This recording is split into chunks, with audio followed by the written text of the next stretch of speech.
Whatever happened to the rite of passage of kind of having that first Right, car that was a little on the all crappy the smoke side. coming out and starting and just Not sure if you're going to make it to school. Got to hitchhike.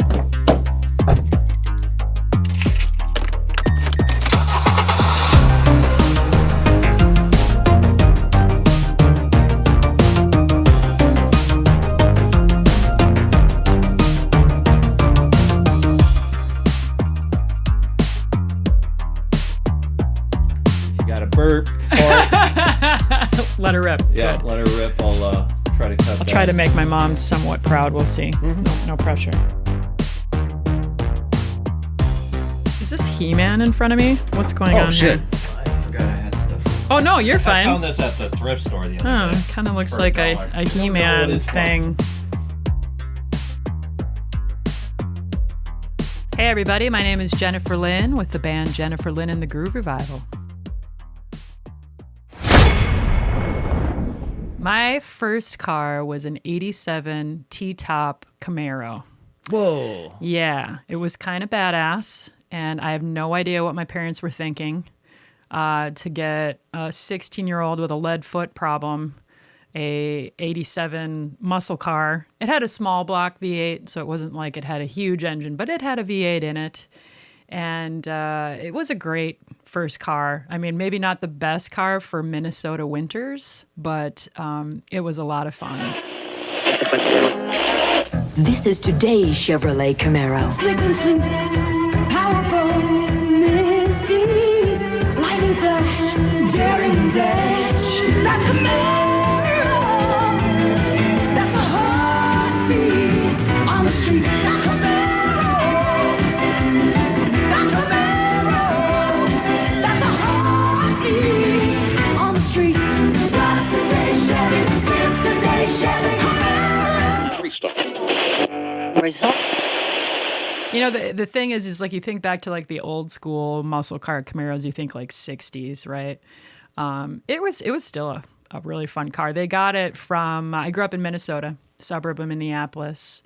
They got the car from northern Minnesota, which is notorious for major deer population, right? Yeah. So this car came with a feature that the previous owner added to it. It was this siren that, I'm not kidding, there was a switch under the dash where you would pop it and then it would just, and it wasn't like a cop car siren. It would just go, just loud, because they used it if they saw a deer, they would pop that to get the deer out of the way. Really? Yeah. Okay. I'm like, that's interesting. So, to a high school kid, it was a great feature Yep. to have pulling into the parking lot at the high school when you saw somebody you knew and you were kind of sneaking up behind them and then could pull the siren off. But it was a great first car. And kind of a funny story. So my high school, I went to Osseo High School in Minnesota, as I mentioned, and there's a road leading to the high school that goes from 2-lane down to 1, right? And there's no, stoplight or stop sign that transitions from 2 to 1. It just makes the transition from 2 to 1. And it's literally, it's a stretch from the junior high school where there's a stop sign to the turnoff where the high school's at. So there were a couple mornings where it just happened. So I'm driving my 80s Camaro, and I was a sophomore at the time. This senior pulls up next to me, and he's driving a 60-something Camaro, right? Oh. And it's right at this stop sign. This happened quite a few times. It just, timing of driving to school. And every time he would look over at me like, today is the day? Is today the day? Like it goes from 2 lanes to 1, right? So one day I'm just like, I'm going to go for it. Why not? Put the pedal to the metal, drove down, basically dragging in front of our junior high school. Of course, he kicked my ass. He's got an old school vintage 60-some Camaro. But it was it was fun. Yeah. Stupid teenage memories. And it was a great first car. Nice. Yeah. I love hearing all the different cars that people had, and some I'm jealous, and some I'm like, oh, that sucks. Yeah, and what I think is great is like, most of my friends growing up, we all had, an 87 Camaro back then was, my parents probably spent $1,500. It was not like this huge investment, you know, Yeah. for an 80s Camaro. They were super reasonable. What year is this that you get it? See, it would have been 96, Okay. 1996. Yeah. So not even 10 years old. Yeah, not even 10 years old, and it was black. It was nice.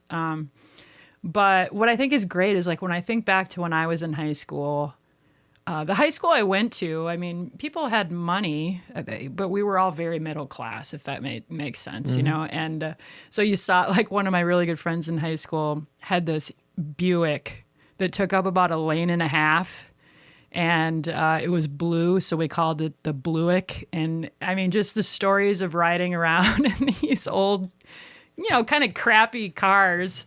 And you don't really see that anymore. Like when I drive by a lot of the high schools nowadays, I'm like, those vehicles are better than most of the stuff me and my adult friends drive. It's like, what, you know, whatever happened to the rite of passage of kind of having that first car that was a little on the all the crappy smoke side. coming out and starting and just like, Not sure if you're going to make it to school. Got to hitchhike, you know, before cell phones, all that good stuff. and that embarrassment too of you know Yeah. having your first crap car. But Yeah, absolutely. Yeah, no, it was a good time, honestly, to be a young person. Mm-hmm. Yeah.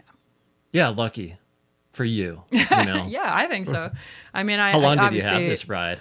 I had it through my senior year, and then I was driving it the summer before going to college, and the fuel pump went out on it, and that was kind of it because it was going to be a decently expensive fix to it. So my stepmother gave me a Lumina to head off to college, which was great. When it hit 80 miles an hour, it shook. So that was another really great car, but it was a perfect college car. So it worked out really well. And Lumina spelled backwards is animal. So need I say more? I mean, it was a perfect college car. Yeah. Yeah, you could fit 4 people in there comfortably. Case of beer. I mean, come on. Right. Only 4 people. True. Right. Clearly, we remember those days. Yeah. Good times. So what brought you to North Dakota? My husband, he's a North Dakota boy, and I was living in Sioux Falls, South Dakota at the time that we met each other, and we did the distance thing for like a year, and then I was working in Sioux Falls as an engineer. That's what I went to school for, and it made sense for me to move. He was working at Falkirk Mine at the time, so for him to leave like a really good paying job in that industry would have been crazy with because of the fact as an engineer, it was a little bit easier for me to just pick up and find a different job. So yeah, I came to Bismarck, which to be honest is very similar to Sioux Falls. Not necessarily population wise, but Sioux Falls is also got a river, not like the Missouri, but there's a river that runs through it. So it's got a lot of similar scenery. I feel like a lot of trees kind of by the waterway and also a pretty area. So for me, Bismarck was a nice kind of lateral move. Nice. Yeah. Well, let's get into your music background. Sure. Oh boy. Yeah. So this is going to show maybe a little bit of my ADD tendencies because when I was a young kid, I got into music and it was more for the songwriting aspect of it. I used to write a lot of short stories when I was a kid because I was an only child. It's like, what do you do in Minnesota winters to entertain yourself? And, this is also pre-internet, people. So we actually had to entertain ourselves. And Been watching right. Bob's Burgers recently. And gosh, I can't remember her name now. But she's been doing that, like her own short stories and going off into some vivid imagination in her mind. Yeah. Do you have any of these? Oh yeah. That's, and I was huge into sci-fi back then. So I used to write like these little sci-fi short stories and, I was a huge athlete. I played sports through college. I played soccer at South Dakota State. And, so nobody cares about me. I jokingly say that because now I'm in, NDSU, UND country. No, but on a serious note, so for me, music was always kind of something I did on the side and didn't really have a good chance to take it seriously until I became an adult. Because when I was a kid, I wrote a lot of short stories. And then what ended up happening to plant the seed, at least for music, was I was in my room. I remember this. It was middle school, bored out of my mind. You know, it was like, I think we were even snowed in, and it was the weekend to make it worse. So there was nobody was going anywhere or doing anything. And I was watching VH1 on this ridiculously small television in my room. You know, they used to be really small. Yeah. It was color, though, so at least we had that going for us. But it was a VH1 special that was Bruce Springsteen. I had never heard of him before. You know, I was, at that point, had only really been exposed to the music my parents listened to, you know, which is pretty typical. Had some stuff, listened to a lot of rap, you know, that my friends were listening to, which also was actually an inspiration for some of my writing that I do today. But it was Bruce. Bruce was it for me. I literally watched him and could hear the stories he was telling. Yeah. And I was like, this is what I want to do. I want to find a way to do this. I want to tell stories through music because it had such an impact on me. And then when I was in high school, I found my mom's guitar down in the basement. She had an old Yamaha classical guitar with the nylon strings, which was a perfect guitar to learn how to play on because, you know, it doesn't hurt your fingers as bad. And so I had my Mel Bay chord book, like everyone, you know, probably tells that story, and was teaching myself because, again, there was no internet. And then went off to college, did not have time for anything besides soccer and school. And after college was over and my sports were done, my grandmother, who I was very close with, was diagnosed with cancer, and it was inoperable. It was, you know, we knew what was coming. And I was going back to Minnesota quite a bit to spend time with her before she passed. And she pulled me aside and had like a little one-on-one meeting with me and was talking about, you know, I feel like cancer is a blessing and a curse. I hate to say that it's a blessing because it's, you know, someone's going to be passing potentially, if obviously it's incurable like my grandmother's. But the only good thing that came from that is, you know, it's coming, so things can be said, and you get to spend time with that person before it's too late. Right. Yeah, that's the only good if silver there's lining. One, yeah. Right. And so she pulled me aside, and I always feel like when someone's at that point in their life, they either reflect on their own life and think about things they either maybe would have wanted differently, or they see things about your life that they know you're going to regret. Does that make sense? Yeah. Yeah. And so she pulled me aside and was talking to me about music. She was like, you know, you have a really beautiful voice, and you used to write these songs. She's like, don't get me wrong, they weren't the best songs ever because you were still learning. She's like, but you could tell really, really good stories. She's like, why don't you do that anymore? And I was like, I don't know, Grandma, that's a good question, you know? And she's like, well, I think you need to start doing that. I think you need to start doing it again because you're going to get a lot of joy out of it. Other people are going to get a lot of joy out of it. And she's like, and even if you don't become some massive rock star, she's like, just doing something that contributes in a positive way is worth doing. You know, she was like, you've been given this gift. Don't waste it. If you have a desire to do it, you should do it. So that was very inspirational. And I came back. Shortly after that, I picked up the guitar. I blew the dust off of it, and I really haven't been able to put it down since. So she passed away in 2010, I believe. And so since then, I've been kind of on this path of music, and it's been a really fun ride. She definitely wasn't wrong. Yeah. Yeah. That's awesome. Yeah. So how do you start hooking up with other musicians? Good question. Let me tell you about how I met Richard, because Richard was my first introduction into maybe what I wanted to do musically. So when I got back into music, I took the 5 chords that I remembered from high school. I was awful. I'll admit it. I was not good at guitar. And I had a coworker that found out, we must have talked about it in passing. He was a surveyor at the engineering firm I was working for, and he was also a drummer. He's like, hey, I'm kind of putting this band together.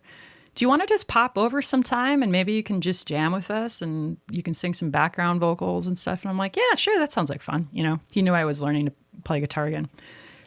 So I go over there, and there were some fabulous musicians that were there. Luke Ellenbaum, who I'm still friends with, and he's a fabulous musician in the area. He does a lot of solo sets, like very rhythm and blues. He does a lot of old school blues, and he's exceptional at it. Very good picker, good singer. And anyway, so that I got to meet him first, and then the bass player that was in that little arrangement, his name was Jay, and so we're just messing around. I'm singing background harmonies and stuff. And then Luke is like, well, Jen, you got to know some songs. Why don't you just sing one? So I did, and Jay like literally stopped us in the middle of this little jam session, is like, and here I thought I did something wrong. I'm like, oh no, they're going to call me out on my horrible guitar skills and they're going to boot me out of here, you know? And he was like, holy shit. He goes, what?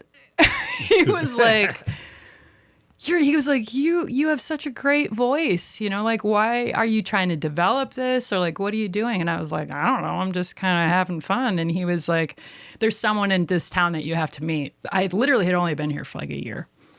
And it was Richard. He was like, you're going to go over to this church, because Richard was the music director there at the time. He's like, you're going to ask to speak. It felt like I was going on this, like, you know, like cue the Zelda music where I'm going on this quest, right? Now. Yeah. And he's like, you're going to go over to this church. You're going to ask for this guy named Richard, and you guys are going to visit, and you should join the church band. And I was like, I'm still not a big churchy person, even though I'm spiritual. And I'm like, I don't know how that's going to work for me. He's like, just do it. I was like, all right. So I called Richard, got a hold of him, set up a time to go over there and visit with him. And basically we had kind of like a little jam session together as well, because he wanted to see like how I would fit musically with the church choir. And we just basically hit it off. In terms of, and kind of started developing a friendship as a result. And I joined the church choir our church band actually, where I met just other amazing musicians. You know, many of them just perform for the giggles of it, you know, sure. But they're talented people, great people, encouraging people. And it really started in the church, which is crazy. That's where I started to get more comfortable on guitar, you know, started performing while playing guitar in front of other people. And I was playing acoustic at the time. And then, I got this crazy idea sometime after that, after performing with some other musicians in town, just kind of, you know, you just meet people as it just kind of works. It's not like this town is huge in terms of a music population. And then, met some other amazing musicians and some other musicians who were divas, not originally from here. And so what ended up happening, I was playing acoustic guitar in this band called Whiskey River, which is hilarious because we were doing kind of like some country stuff. I was going to say, that sounds like a country band. I mean. And the bass player in that band was fabulous. He and I were friends for many years until he was killed in a car accident a few years back, unfortunately. And but so what ended up happening, we kept kind of filtering through lead guitar players, right? And we had 2 back-to-back that were just great players, but atrocious in terms of divas. Mm-hmm. Oh, so bad. And I was like, that's it. And I'm like, I'm going to go learn how to play my guitar myself. And I'm going to do this myself. I'm going to play rhythm and lead. Screw all this. No more drama. So I literally took like a year off and started to learn lead guitar. Yeah. And then in the process, when I got to a point that it wasn't embarrassing to attempt to do it out in public, it wasn't very good, but it wasn't embarrassing. I started doing open mics with a guy named Kevin Holm. He was on bass. And Kevin was the drummer in my band when I first started out as a trio, like 9 years ago. Kevin is still involved in my music ecosystem because Kevin's amazing. He's a great guy. And he's the bass player for our weekly blues jam that we host. So we've, stayed friends over all these years, even though he's not an official member in the band anymore. And so he and I started doing duos. Yeah, like open mic night stuff. Like where at? The Luft. And that was actually the first time I met Nolan, because Nolan was one of the people that were kind of hosting that little open I didn't know mic they session. had any there. Oh, yeah. We're talking, it's got to be 10 years ago already. Yeah, okay. Yeah. And then I put together basically a trio. We moved Kevin to drums. I had quite a few different bass players that would pop in and play with us, like Darren King, who I'm still great friends with. Chris Addison, same thing, still really good friends with him. And Adam Roberts also played with us quite a bit on bass. And I had a trio for quite a few years because I was like, you know what? I'm going to force myself to do this. We only really played locally. And I'm like, I'm going to force myself to do this because it's going to make me get better at guitar because I won't have a choice. I can't look at someone else and be like, take it away. Yeah, you know what I mean? It was like, oh, I got to take it away. And it was a really good experience. And then kind of got to a point where I was like, all right, I think I want to explore this further, but in order to do this, I need to take some of this load off myself. And enter Richard. Richard, was still a friend in my ecosystem. We weren't really doing anything musically together other than in the church. And he could see also that I was getting more serious about things. And he was always very encouraging. Even when he wasn't a part of the band, he was always like, yeah, you should do that. You should do that. Go try it. Why not? Just do it. And he's always been that way. And so he started playing with us in the band. Kevin was still in the band. And then in came Jim Anderson, who, if you haven't interviewed Jim yet, Jim would also be an amazing interview. Jim came to us from California. And he's here because he's got his stepdaughter is here with grandbabies. So they moved here for that. And Jim not only is an amazing human, but he is a motherfucker on the drums. Yeah. He is. I jokingly say to him that he spoils me tremendously because he is always in the groove. He never is overzealous where he's got, like these weird random fills at the wrong time. He's just an amazing player. And the cool thing about him, too, is he is a student of his instrument. Does that make sense? Mm-hmm. Like he is always studying people that have inspired him, and he's always learning, which is super inspirational. So anyway, Jim moved here. Richard was holding a blues jam at the time. And I wasn't always able to make that blues jam because I was still playing as a trio at the time.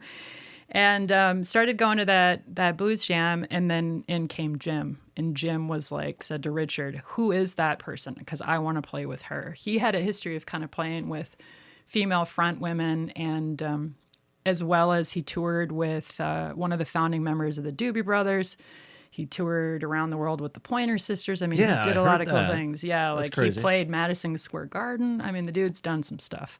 Wow. Okay. And so what ended up happening was because of the fact at the time, so Richard kind of joined us, and we were having a hard time finding like a set bass player that would consistently be with us. We had amazing bass players, like I rattled off the names of people that had played with us, but they were always so busy with their own projects. We really kind of struggled to have like a set game plan, which we wanted, because you can't book gigs, if everyone's like, well, let me check with my 3 other bands. It's like, oh, okay. Yeah. And so anyway, what ended up happening is we moved Kevin to bass, and then Jim became our anchor on the drums. So we were now a 4-piece. And then Kevin had another really great opportunity with another awesome band in town called Backstage Pass, where they do a lot of weddings and a lot of other events, but they were definitely playing a lot more than we were at the time. So he kind of bowed out a little bit and joined their band. And so then, once again, we had kind of like a rotating bass player position for a little bit of time. And I started hosting a blues jam. Richard's blues jam that he was hosting kind of ended up going away. It used to be held at Lucky Ducks, that area when it was Lucky Ducks, the pond, stuff like that. And so that ended up going away. And then about a year and a half later, I approached Richard and was like, hey, I'm thinking of bringing the blues jam back. And he's just shaking his head side to side like, nope, don't want, because it's a lot of work. Mm-hmm. It's a lot of work. And I'm like, well, I think I'm going to do it. Well, you at least come if I do it. He's like, yeah, I'll pop in every now and then. I was like, okay. Now he's there all the time. And, but anyway, so we kind of started that because we couldn't get like the momentum going to have like a consistent path forward. And then, so if you're constantly sputtering, what ends up happening is a lot of your bandmates that want to play more are like, okay, peace out. You know, this band's doing other stuff here where they're constantly gigging. I'm going to go over here. So we kind of started building up momentum, and then COVID hit. And as much as I hate using that word, it was actually a blessing in disguise. And here's what I mean by that. By being able to hit the pause button on everyday activities, what it ended up doing was Richard shortly and before COVID hit, he and I started writing together. And because we were like, you know, maybe this is just the path. You know, it's hard for us to get a consistent band together. Maybe this is the path. We enjoy writing. This is why we do it anyway, to create music. Let's just start writing together. And we're like, okay, let's try it out and see if this works. And what we ended up finding was like our writing chemistry together was like two pieces of a puzzle. Yeah. He's the riff master. That dude has constantly got a million guitar riffs just kind of at his fingertips. And I'm the lyric master. Cool. So he'll start out with a riff, and then all of a sudden I'm off with some melody. And before we know it, we have a song where we're like, whoa, did that just happen? That was awesome. We wrote that in like 2 hours, you know? Like at the end of Ghostbusters. Are you the key master? Yeah, no, it was like that. Yeah. 100%. Yeah. Yeah. We work really well together as a writing team. And so we kind of stumbled upon this right before COVID hit, right?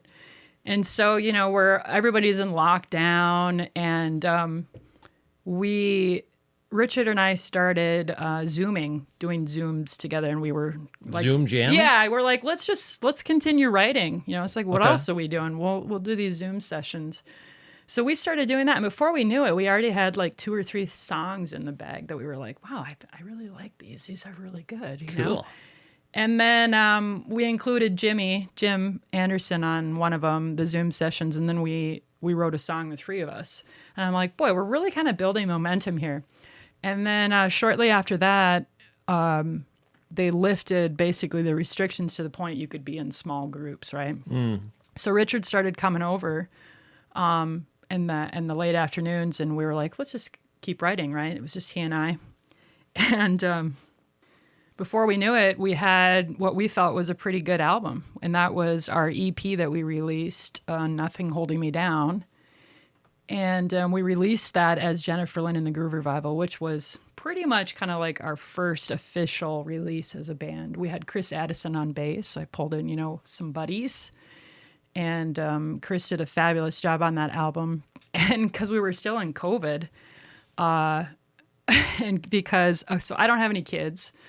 My husband and I are kidless, childrenless. We have just a fuzzy cat.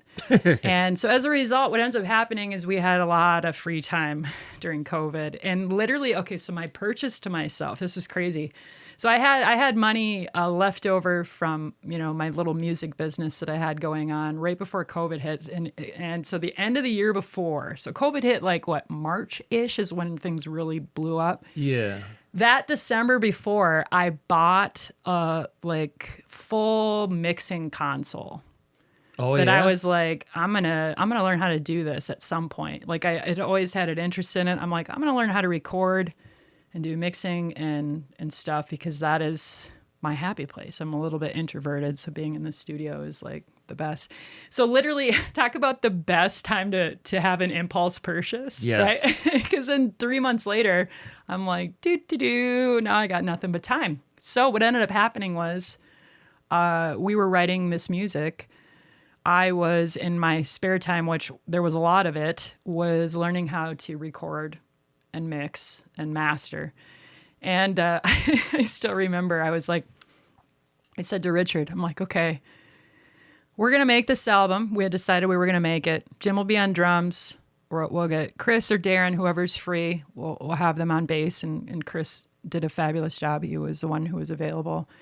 And I said, you and I will be on guitars, and we're just going to make this album. In case this COVID thing never goes away, it'll at least give us something to do, right? And then I'm like, and by the way, I'm going to be the one that records it and mixes it. And just picture like a record player going, yeah, Richard's like, what? I'm like, just trust me. I'm like, I've been learning how to do this. He's like, all right. But so I'm like, here's what we'll do. We'll send one song out to someone we know who's a competent mixer after I've mixed that exact same song, and then we'll compare it.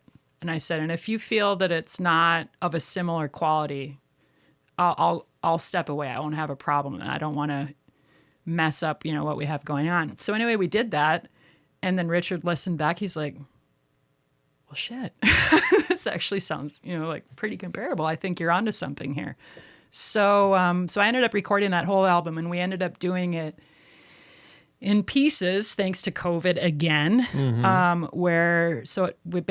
we got each individual part came in and recorded. So we sent, the way that it worked is Richard and I created all the scratch tracks, which for those people who are listening who don't record, a scratch track is basically like the guitars and vocals, and that's it. And we were playing to a click track, so it was on the money, right? So you couldn't hear the click track, but when we were recording, we had it in there to make sure that we were keeping the tempo and it wasn't a giant disaster. And so we sent those scratch tracks to Chris and Jim and said, hey, this is what we're going to be playing. You guys know your instruments best, and they're both proficient at their craft. We're like, we want you guys to come up with a general idea. And we gave them some guidance. We sent them kind of like a super rough demo that actually had all the instruments on it, just so they could at least get somewhat of a feel for what we were envisioning. And so it worked out fabulous. So then basically what happened is they came and recorded each of their individual parts to the click tracks, to the scratch tracks that we created. And then essentially Richard and I recorded our parts, removed the scratch tracks and did the finished product. And before we knew it, we had a freaking little EP. And then what ended up happening is we're like, okay, well, for the past 8 years, I had also been kind of learning the music, the business side of music, which anybody who's listening, if you're thinking about getting into music, just so you know, you are in e-commerce. If you didn't know that, that's what you are. You are selling things online, okay? So there's like a whole bunch of nerd holes you can dive into, and that's what I did. So basically, from when I was a trio on, I started kind of taking some business-related courses for e-commerce and learning how to sell online, because that's what we do. And so I said to Richard, I'm like, okay, well, if we put this album out, I'm also going to try kind of some of these business things that I'm learning. He's like, yeah, whatever. We're both like not taking this seriously at all, other than the finished product and the music. Yeah, you're doing every step correctly. Yeah, and we took that very seriously in terms of like, we want this to be a good finished product, right? And so anyway, we put it out there in the world, didn't have any PR behind it or nothing, just because we were like, well, let's just kind of test the waters with this. I already kind of had a little existing fan base that I had built up over the years using my e-commerce knowledge. And people just loved it. They were like, man, this is the sound I was hoping you guys were going to, get to at some point. Dual guitars, like we had a lot of dual guitar harmonies in there. So they're like, this sounds like the 70s. This is amazing, and people were just really digging it. And that album went on to get, it had, I think there were 5 Independent Blues Music Award nominations. We had 1 international songwriting nomination. So yeah, it was way beyond any expectations we had, to the point where I was like, people are buying this? Like, I think we should just continue to do this until we don't want to do it anymore. and then so what ended up happening is once that album kind of started getting sales that weren't, our immediate family buying it, Richard and I basically became a business. So we have a business together called J&R Collective. And J&R Collective now has become basically like the record label for our band, because since that release, we've released 2 other albums. One was an EP follow-up to that called Gypsy Soul, and Gypsy Soul was more blues heavy. Our first release, Nothing Holding Me Down, was more rock heavy, and we kind of always planned on, well, if we put these together, you got an 11-song LP, right? That was kind of always our plan. We just couldn't, due to COVID and due to many other things, we couldn't create a full album at the time. So we're like, we'll just do it in pieces, and then we can just kind of sandwich them together like bookends for anybody who wants like the full LP. And that album we released with a PR behind us, a great lady named Betsy Brown, who's based out of Memphis. She runs a company called Blind Raccoon, and she crushed it for like a band that's, was completely unknown in the blues scene. We were in like the top 10 for blues radio. Not even kidding. It was probably like 30 weeks. Oh, wow. Yeah, that was part of her, absolutely part of her doing. We didn't do that on our own. And then between that and really kind of pumping the e-commerce that we had been doing for a few years now, we kind of developed a nice little fan base, a nice little following. We also started with, when Gypsy Soul was released, we started performing again. And so I know this is getting long and drawn out. Nope, but this is what I want. Okay, I love perfect. it. Yeah. But basically what kind of happened was we were performing a little bit before COVID. And again, like I told you, we were kind of sputtering because we couldn't get the missing piece of that bass player.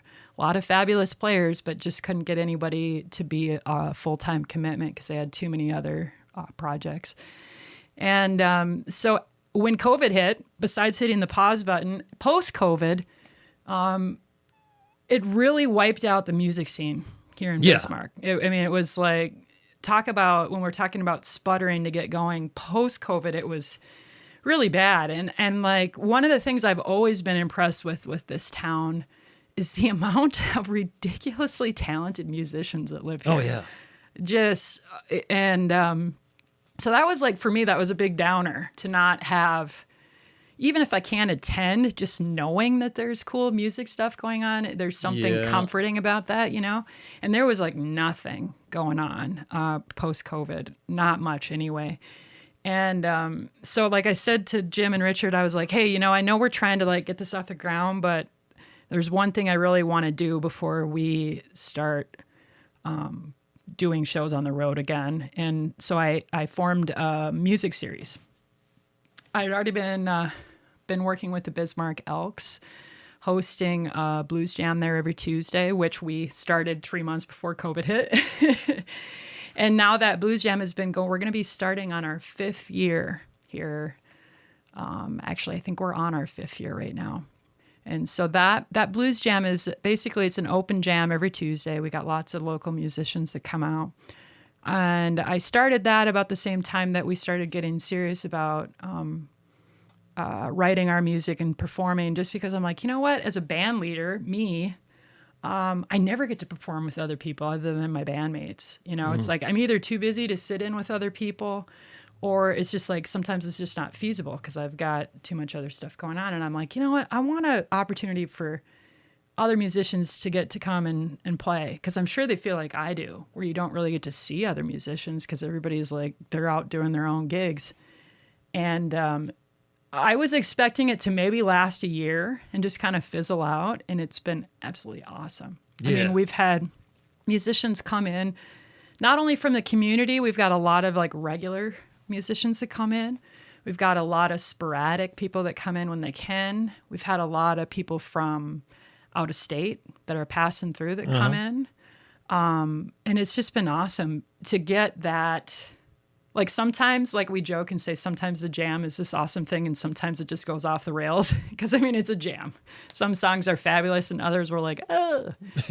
But that's been like a really great experience. But anyway, so I was already working with the Bismarck Elks, hosting that jam because they've just been a fabulous place in support of the arts. They're just awesome. They've always been great to work with. And they've got this huge ballroom at the Bismarck Elks.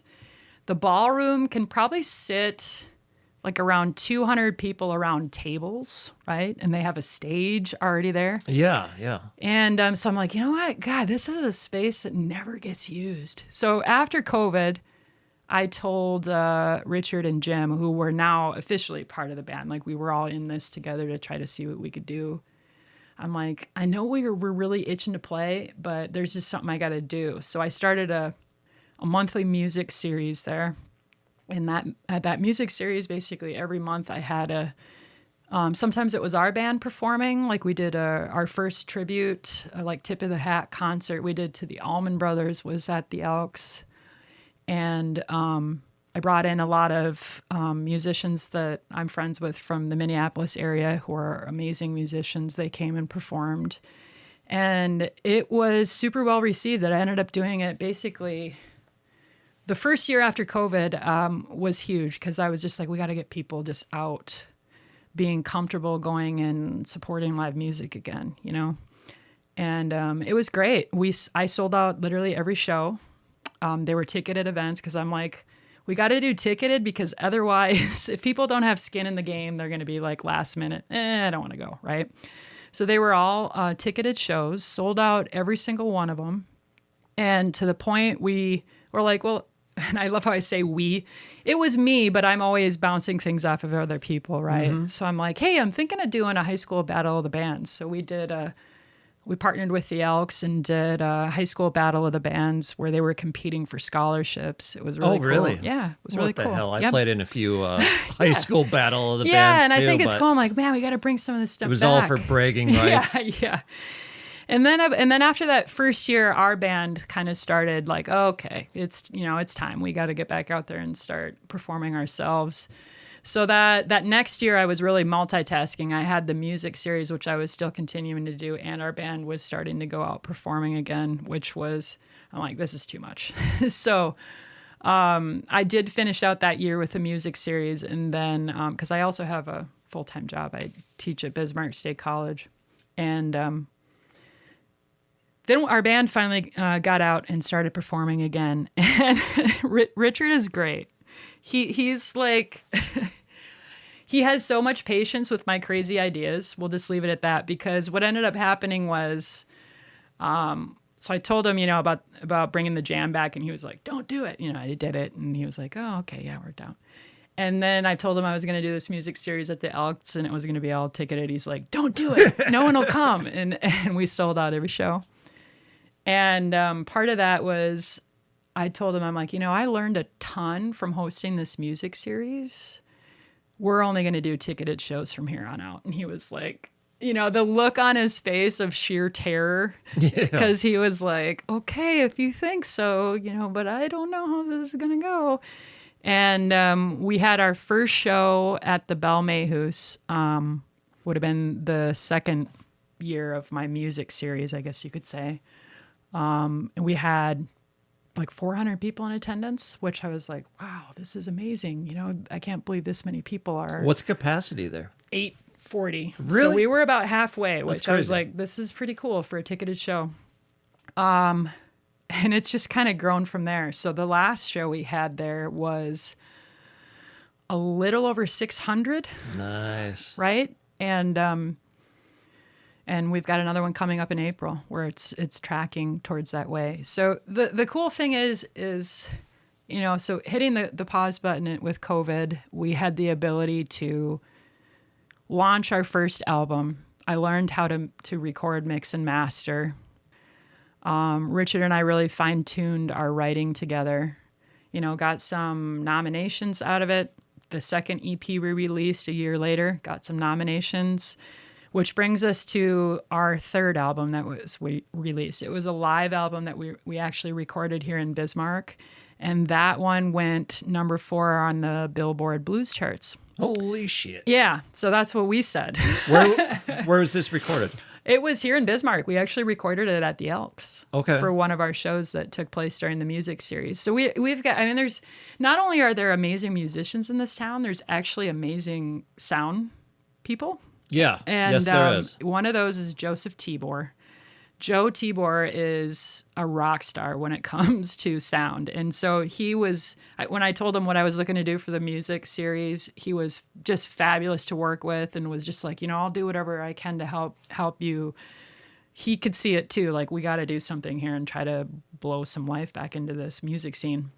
And so anyway, when we had one of those concerts, I was like, hey, well, I've been kind of working on recording at home. I'm going to track this off of your mixing console, and that's what ended up happening. So I got the tracks back and played some of them for Richard, and he was like, holy shit, that sounds amazing. And I was like, yeah, it's so great that I'm going to make a live album from it. And he was like, what?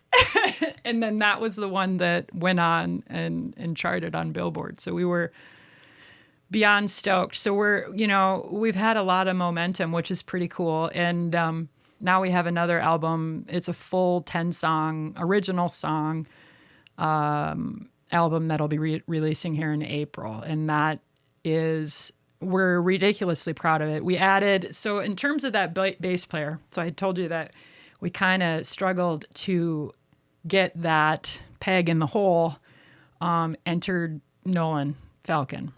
And I know you interviewed Nolan, and the dude will never brag because he's the most humble person ever.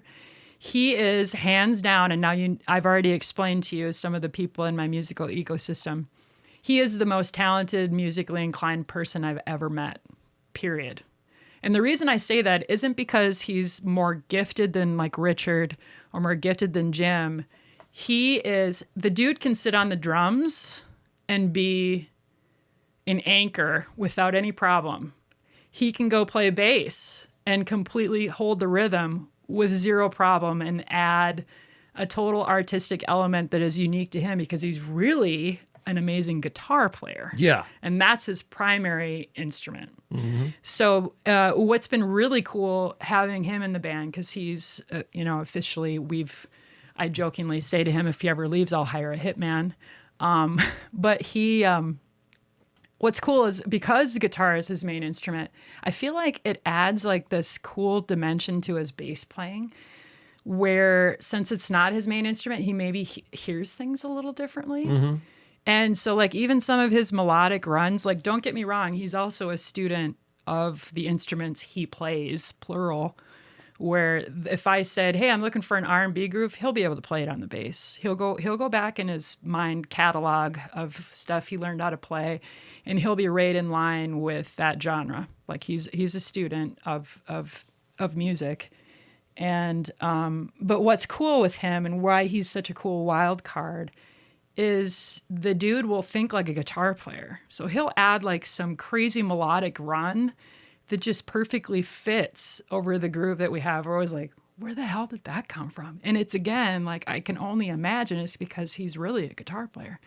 And so he really meshes with Richard and I. We've had a lot of fun. And then we always wanted to add another dimension, which was the keys. And we added Barb Jiskra, who, if you've ever met Barb is another one. She comes to us originally, she's from Las Vegas, or not Las Vegas, Washington, D.C., She spent a lot of time in Vegas, but she's another one. She's been a professional musician pretty much her whole life. And she's a boogie-woogie keyboard player. She's just fits with us so well musically and personally. She's a riot. She's my roommate on the road when we travel. But just another amazing player where she'll be able to latch on to what we're doing and add to it, right? So she'll take something, in my opinion, of course I'm a little biased, she'll take something that's already great and she's the sprinkling of the cherry on top or whatever kind of nice little topping we want to add to that sundae. So it really works, and we've been having some good turnouts at our shows. We've now been traveling kind of the upper Midwest here, doing shows in Minnesota, North Dakota, South Dakota. This summer, we'll be branching out to Wisconsin and potentially maybe adding like Wyoming. We'll have to see kind of how things shake out. But yeah, it's been a blast. And we've been, this is the other crazy thing, we've been four-walling our shows. And so what that means to someone who doesn't know, we go in and we rent the venue.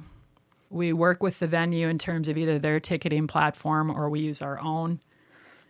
I handle all the promotion and marketing. And basically, we come up with what it is that we're going to do for the show, and then we go out and perform it. Sometimes we even have to hire the sound and lighting crew.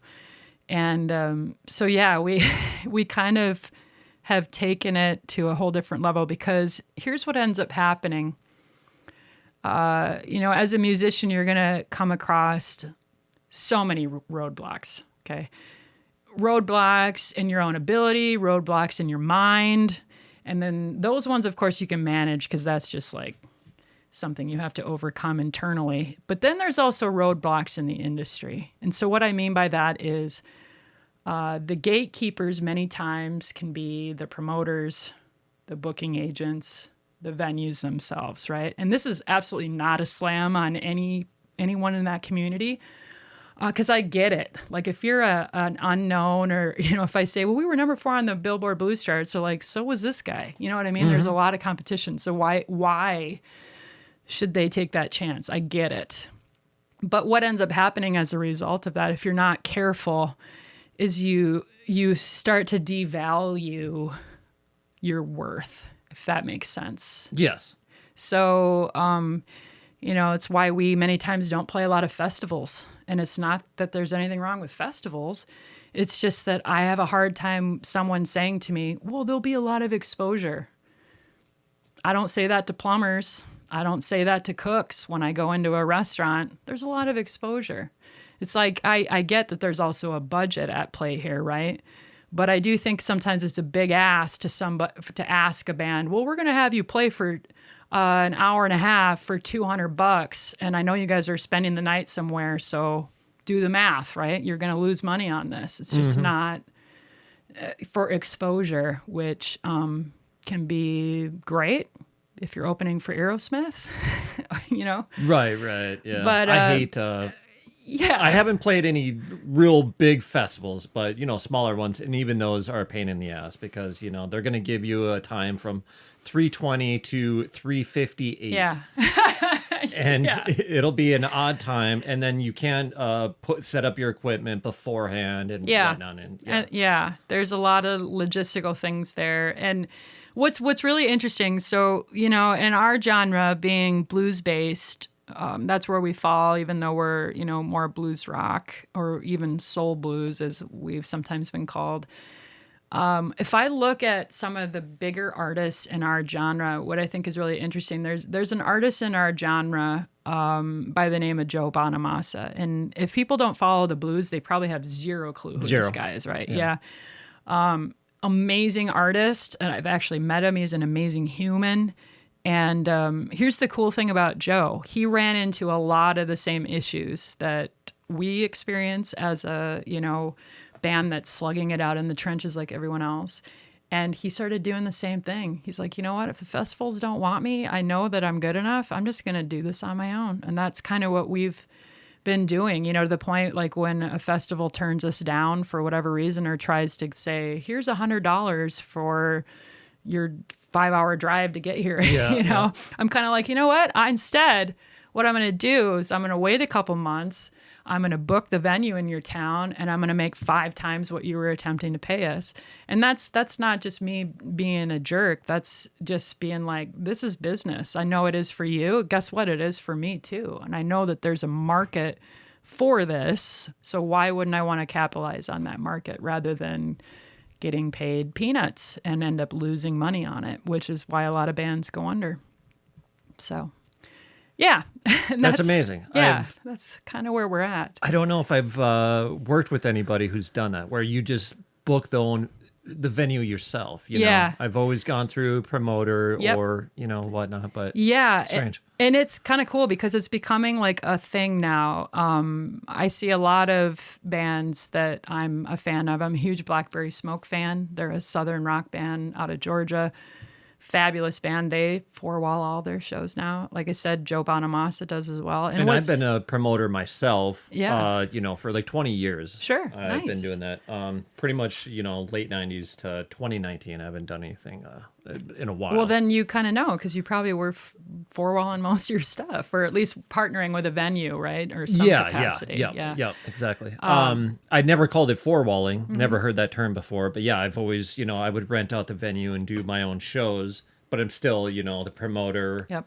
and performer. I would always have my bands, you know, Right. open up for the bands that are coming through Yeah. and whatnot. And that's, you know, we did that too. Like when I had my music series, a lot of times we would split a show with, you know, a friend of mine that was coming into town just to kind of help with a little bit of that. But, you know, when I literally had started our discussion today and was saying like, hey, if you're a band or a musician, you are an e-commerce business, you are. Like if you can get somewhat proficient at like the Meta advertising platform, which is by far the most powerful platform, it far exceeds Google in terms of your price spend versus what you get in return.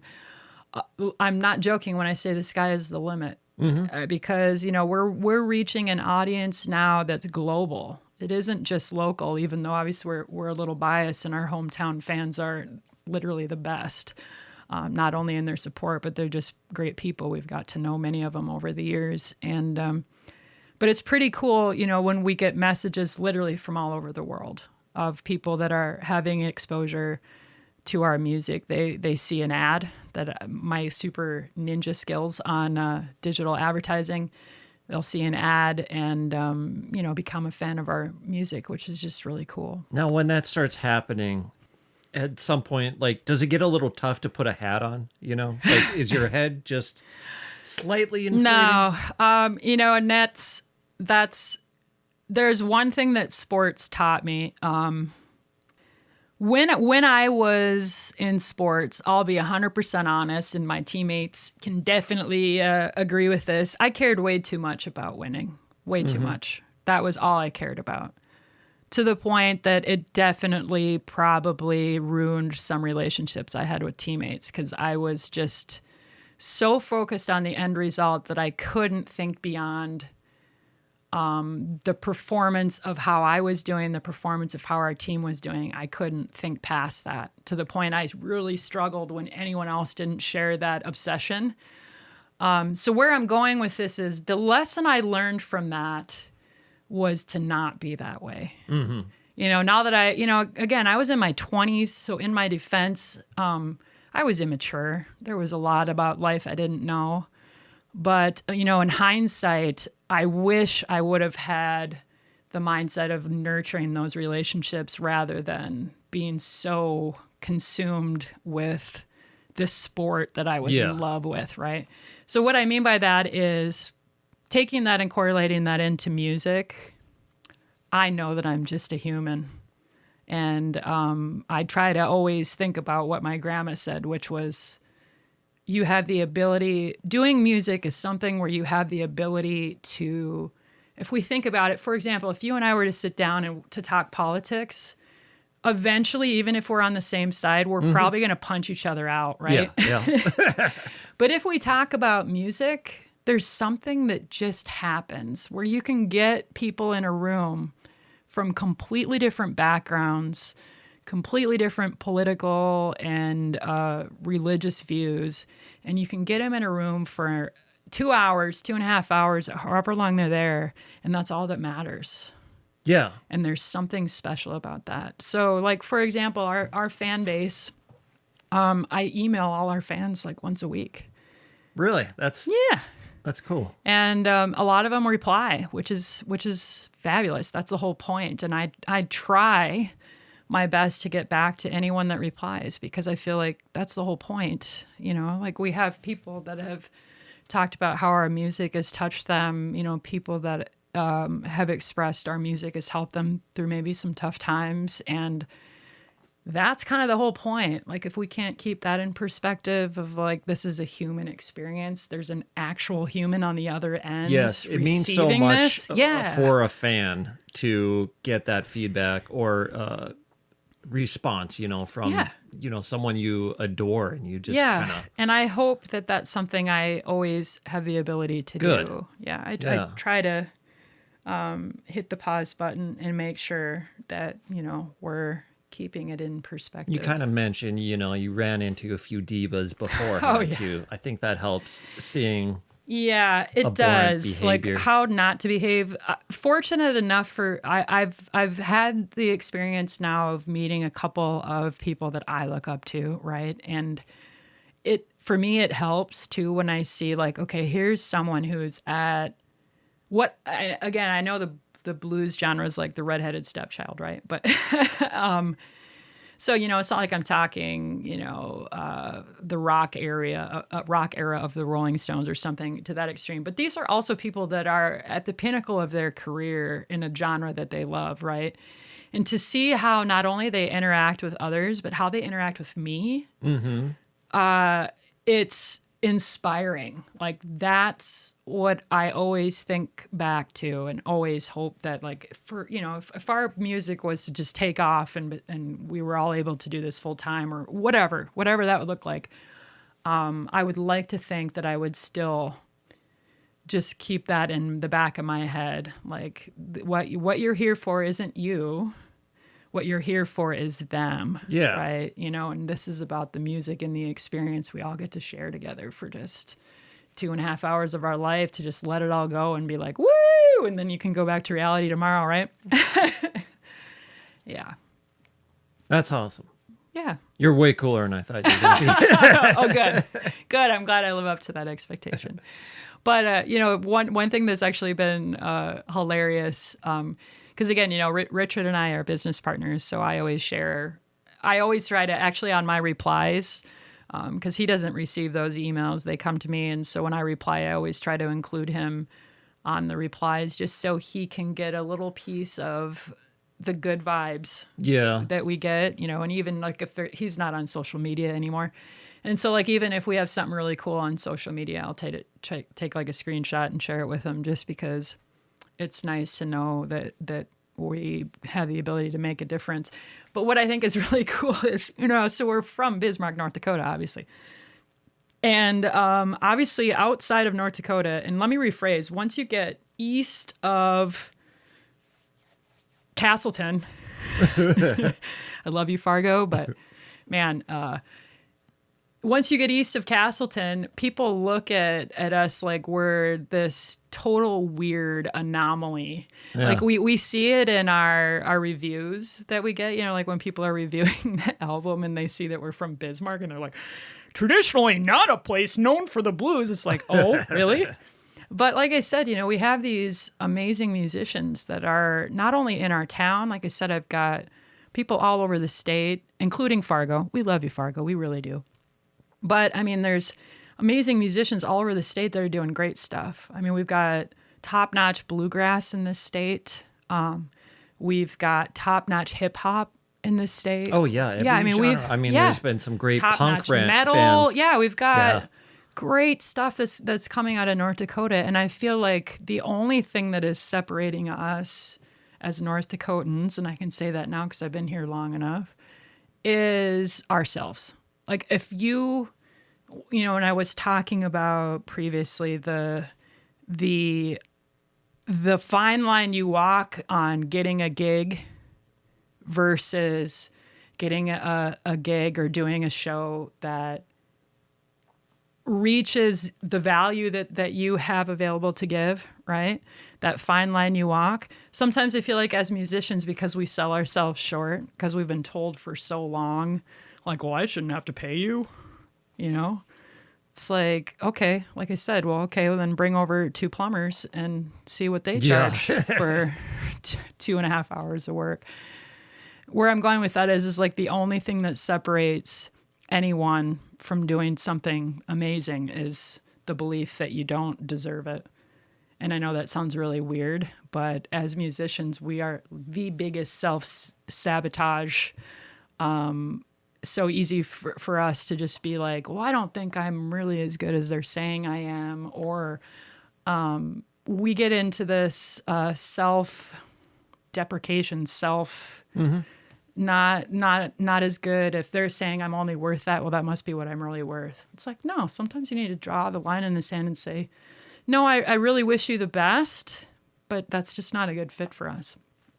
And, move forward and prove them wrong. Yeah, that is well put, too. Yeah. I wish I heard something like that way earlier when I was younger in my, jamming out, because I always put myself way down, for one. Everyone does. Yeah. Absolutely. And we all have our moments, too. Yeah.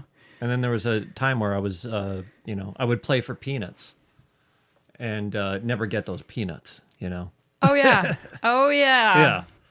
Yeah, fortunately, we haven't had any of those. But yeah, I've heard absolute horror stories from friends, especially touring musicians who, the venue owners know they're never going to be back through that town. So they find a way to not pay them. There's a lot of horror stories that way where that's why I feel like what's really interesting is last year, because I said to Richard, I think we're on this fringe of like, we've been having some success forwalling shows, but it's just so much work, and it would be nice if we could get someone to help us with this. And so I reached out to a very large booking agent in our industry, and respect for this guy, because he actually called me back, which they never do. And he was the owner of this agency. And here's the interesting tidbit I got from him that I'll share. In talking with him, I was explaining to him what we've been doing and what's been working and why we were looking for maybe a booking agent to help us. He literally stopped me after hearing that we've been forwalling shows and having success with that.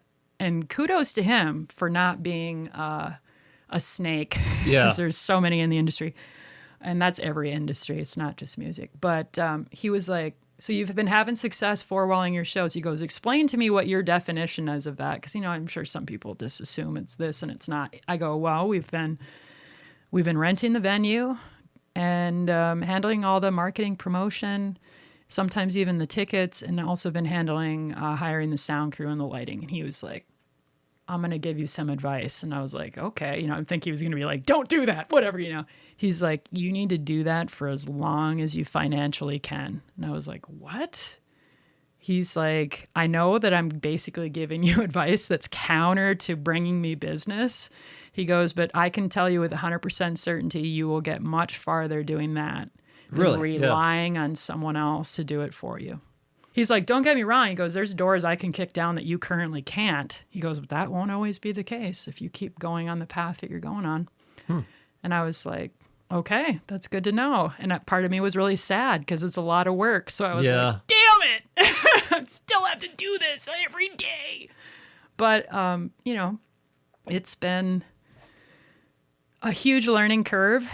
But the cool thing is, when we do those shows and when we do knock it out of the park, don't get me wrong, there's sometimes we'll book a show and it's just like maybe not the right location for us for whatever reason, or maybe the timing is off. It's like any show. I mean, it's no different than booking a show at your favorite venue where you're just having the bar owner pay you, right? And then sometimes you crush it, and then the next time you go there, it's crickets and there's no one there. It's the same thing. Same thing can happen when you're forwalling shows. And so we just keep moving forward. And I've got my bandmates are literally like my extended family, so that helps. They're constantly encouraging. Because they know it can be a lot, but they're great in terms of not only steering the ship musically, but also being like, you got this, Jen, you can do this. Just encouragement is really nice. That must be how the band name came to be. Yeah, that came to be when I was a trio. So I started, here's a funny story. Here's how And the Groove Revival came to be. When I was playing as a trio, it was just Jennifer Lyn. And here's what ended up happening at one of these shows. I was playing at just one of the local bars, and was starting to learn the e-commerce, doing some advertising stuff, and had basically a little promo advertising that show that was on digital media. There was no music behind it because I didn't have the know-how back then to like properly digital advertise, but I knew that I had to do something to get people there. This adorable older couple came into this show. They came up to me before the show and they were like, "Oh my God, we've been so excited to come see you. This is so great. We drove 100 miles for this show." And I was like, "Oh my God, this is great. I'm so glad you're here. Yeah, it's been so long since we've heard some really good country music." And I was like, shit. And then my bass player at the time, who now lives back in Minnesota, Tom Criz, another great, amazing bass player, he looks at me, he was like, "Shit." And then I was like, how could this have happened? And he was like, "I think it's your name. You just have like this Jennifer Lyn, sounds very country." And I was like, shit. So anyway, I'm like, well, I got to change that. Luckily, this couple really enjoyed classic rock too. So they still had fun, but the whole show until we had like our first break, I was just like, God, they're going to hate this. They drove 100 miles for this. And so anyway, I'm like, I gotta figure out a way to distinguish this so people know that it's going to be something like R&B, roots based, something blues based, right? So that's where "And the Groove Revival" came from. It just, for me, there might be some people that are still kind of like, well, I'm not sure that's what that's going to be. But just hearing Jennifer Lyn and the Groove Revival, they might be like, is it funk? Is it a little blues? Yeah, there's going to be some sort of inkling to at least lean in the direction that we resonate with versus the country route. Yeah, so that's kind of how that came to be. And it's been a good ride so far. Yeah. I mean, just since we released Nothing Holding Me Down, that was in 2021. And then 3 short years later, we were number 4 on the Billboard charts, and we'll see where our next album lands. Yes, exactly. Yeah, coming out in April, so. And then some more tours, world tours. You guys got to get over to, I think it was Denmark or somewhere. Richard was talking about one of his albums was released there. And I was like, have you been there? He's like, no, but it's still on my list of places to go. Yeah. Oh, yes. I'm like, hell yeah. Yeah, like actually, our second most streamed country is the Netherlands. So that's a place we would definitely like to go. And it's been kind of cool. Like, we've had a couple opportunities that have come up, and literally for just weird reasons, they don't end up working out. Like, we had this, and over there you would obviously be working with a promoter, because over there it's, just from the population alone, it's hard to navigate on your own. There, the promoters typically have that all kind of boxed in, and we don't have any problem working with promoters at all. It's just many of them wouldn't give us the time of day until we prove them otherwise. But we've had some opportunities that have come up from Europe. Like, we had this gentleman who reached out to us from Germany, and we were literally on board to do it. This was somewhat recently, and then he got some sort of a medical diagnosis. We never did find out what it is. I didn't want to pry. But, we were already like, okay, yeah, let's do this. When do you want to do it? And he was all like, yep, I'll reach back out to you. I got a few things on my plate, and then we'll sort out a date. And the next email I got from him was, yeah, I'm not going to be doing this anymore. I'm entering early retirement, and I've got some medical stuff. And I mean, it was like, well, geez, that's awful. I hope you're okay. That's really the important part. But so that, that kind of fizzled out. And we've had a few venues now that have reached out to us from the UK that are like, please let us know when you come over, and please include us in your show dates when you do. So we're hopeful, because I know, like, the UK, with the type of music we play, that's their shit. It's where we got it from. It's like, very Clapton, very old school kind of 70s power rock with overdriven guitars playing the blues. So I think they would definitely be receptive to what we're throwing down. So hopefully we get to make it over there. We'll see. I'm excited for you. Well, thank you. I'm going to live vicariously just watching the career take off, because, cool. just you're doing all the steps right and then some. Yeah, well, and it's kind of cool because And I appreciate that. Thank you for saying that, because there's been some other musicians in our state that have also kind of taken notice, and they're like bouncing stuff off me like, hey, do you mind if I just ask you some stuff? And so anyone out there, if you're curious how I'm doing it, please reach out, because my opinion is high tides raise all ships. Yeah. And so I have no problem sharing some of the intel and some of the knowledge that I've gained over the years. And it's really like the marketing side of things. Because like I said, now some friends of mine in a bluegrass band in this state, in fact, I need to hear how it went. They just four-walled one of their first shows. And I know there's a lot of risk involved in that, but the payoff is just... You can't beat it when you get it right, because the show is going to be just that much better when you don't have any of the middlemen. It's just you and your fans, which is what you want. Yeah. That's why you're there. So yeah. Well, thank you for coming in. Oh, my pleasure. Thanks so much for having me. Thanks for letting me pet your fur babies when I showed up. And thanks for saying Molly is cute. Oh, yeah. I love She animals. has a goofy look. I know, but animals are honestly the best. Yeah. Like they're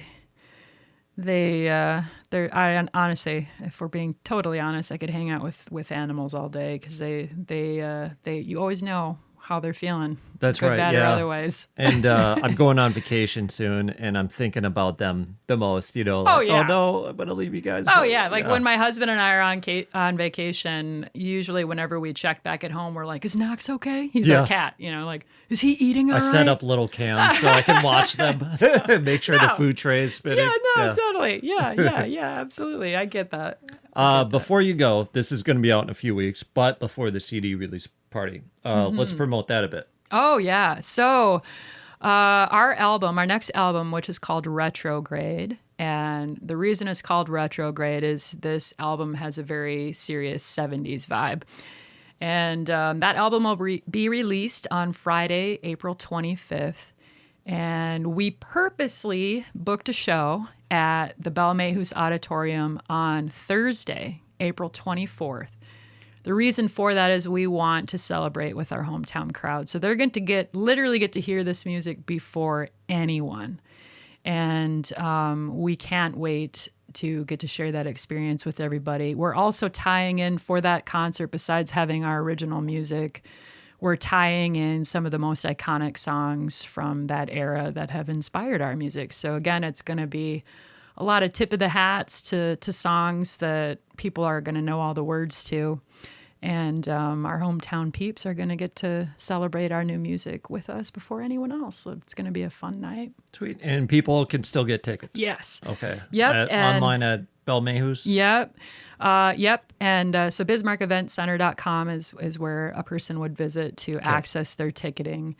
And yeah, tickets are moving right along. We're already a month into selling them, and I think we're already at like 40% of selling that out. So okay, good to know. So yeah, I'm gonna get on it, and get people. mine. Yeah, it's gonna be a great night, and we can't wait to get to celebrate the music with everybody. Sweet. If I don't see you before, I will see you then. Okay, sounds Thank good. you.